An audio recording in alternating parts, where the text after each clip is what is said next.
Նա լեգենդ չէր, բայց նրա շնորհի մասին լեգենդներ հյուսվում էին։ Կարճ, դաշնակարին ոչ հատուկ մատներ, բայց ինչ վարպետություն, բացարձակ լսողություն, հիշողություն, յուրահատուկ խառնվածք ու չափի նուրբ զգացողություն։ Առնուն սիրում էր կրկնել, որ անկեղծությունը երաժշտության առաջին և կարևորագույն նախապայմանն է,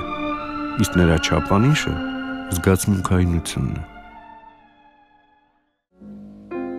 Անհնարին է ներկայացնել ԽՍՀՄ-ի երաժշտական պատմությունը առանց Առնոյի ստեղծագործությունների։ Ամբողջ քառորդ դար համարվում էր բաբաջանյանական շրջան։ Առնոյի գործերի հովանու ներքո սեր էին բացատրվում, ամուսնանում, դաստիարակում և մեծացնում ժառանգներին։ Նրա երգերը շատ էին լուսավոր, բարի, կենսախինդ։ Ընկեր էին, ում ուսը միշտ զգում ես թիկունքիդ։